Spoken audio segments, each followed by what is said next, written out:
ጌቲንግ ዘ ላቭ ዩ ዋንት የሚባል አንድ መጽሐፍ አለ። መጽሐፉን በፍቅር በሪሌሽንሽፕ ዙሪያ የተጻፈ መጽሐፍ።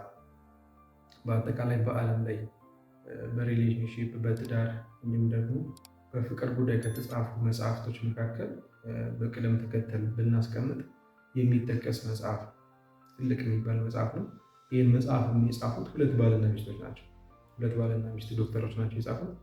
በአጠቃላይ በሪሌሽንሽፕ ቴራፒ ትልቅ የሚባል አብዮት ያስነሱ ሰዎች ተብለው የሚጠቀሱ ትልቅ የሚባሉ ሰዎች ናቸው እና በዚህ ባልኳችሁ መጽሐፍ ላይ አንድ ቲዮሪ ያስቀምጠዋል።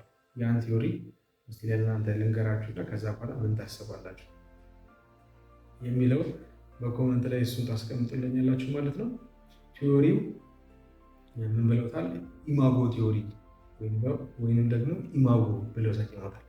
ኢማጎ ማለት ቀጥታ የላቲን ቃል ሲሆን ትርጉሙ ደግሞ ኢሜጅ ወይንም ደግሞ ምስል ነው። ቀጥታ ትርጉሙ ማለት ነው። ይሄ ምስል ወይም ደግሞ ኢሜጅ ብለው የሰየሙበት ምክንያት ደግሞ ሲነሱ ምንድነው?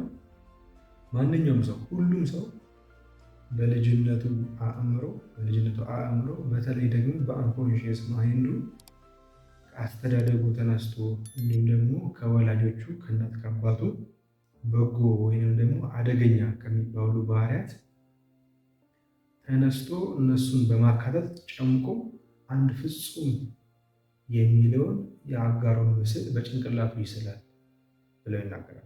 የሰማችሁ? ከልጅነቱ ከአስተዳደጉ እንዲሁም ደግሞ ከእናት አባቱ በጎ እና አደገኛ ከሚባሉ ሁሉ ባህሪያት ጨምቆ አንድ ፍጹም ብሎ የሚስለው የፍቅር አጋር አለው ይላል እና ማንኛውም ሰው ካደገ በኋላ በጭንቅላቱ ያስቀመጣት ያቺ የፍጹም ወንድ ከሆነ የሴት ምስል አለችው። ፍጹም ብሎ ያስቀመጣት የሴት ምስል አለ። ሴትም ከሆነች ደግሞ ፍጹም ብላ በጭንቅላቱ ያስቀመጠችው ምስል አለ እና ያንን ሰው የምትፈልገው ማለት ነው። ስለዚህ ይሄ ልክ አዋቂ ሆና የሆነ ሰው ስታገኝ ድንግጥ ትላለች። በጭንቅላቷ ካሰበችው ሰው ጋር አንድ አይነት ከሆነ ድንግጥ ትላለች። ወይም ደግሞ ወንድ ከሆነም ደግሞ እሱ ድንግጥ ይላል።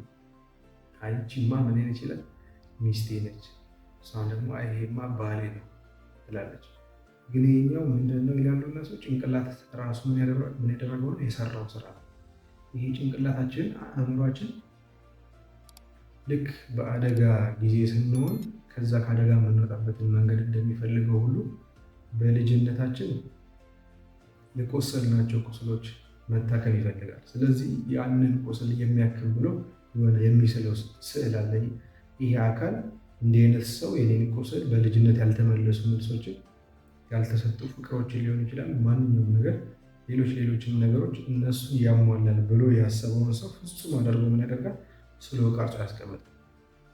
ስለዚህ ያንን ምስል ፍለጋ እንወጣለን ማለት ነው ስናደግ። ከዛ በኋላ እንዳልኳችሁ ያገኘን ሲመስለን በቃ ይሄ ሰውዬ ምናልባት በአንድ ቀን ሊሆን ይችላል፣ በሁለት ቀን ይሄ ሰው የኔ ነው፣ ያቺ ሴት የኔ ናት ብለን እናስቀምጣለን። እንደዛ የሚያደርግበት ምክንያት ምንድነው? ጭንቅላታችን እንዳልነው በልጅነት የቆሰልነውን ቁስል እሱን ምን ለማድረግ ለማከም እንዲሁም ደግሞ ጉድለታችንን ለመሙላትና እኛን ሙሉ ሰው ለማድረግ ነው ብለው አስቀምጠዋል።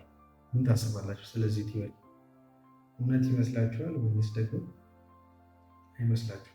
ወይም ደግሞ ከገረማችሁ እናንተም ደግሞ በራሳችሁ ከገጠማችሁ ወይም ደግሞ ወደ ኋላ ታሪካችሁን መለስ አደርጋችሁ የምታያቸው ነገር ካላችሁ እንድትመለከቱ ይረዳችኋል ብዬ አስባለሁ። በአጠቃላይ ለዚህ ቻናል አዲስ ከሆናችሁ ስለ ፍቅር፣ ስለ ሪሌሽንሽፕ እንዲሁም ደግሞ ስለ ትዳር በጎ የሚባሉ ሀሳቦችን የምናነሳበት ቻናል ስለሆነ ሰብስክራይብ ያላደረጋችሁ ሰብስክራይብ፣ እንዲሁም ደግሞ ሌሎች ሼር አድርጉ።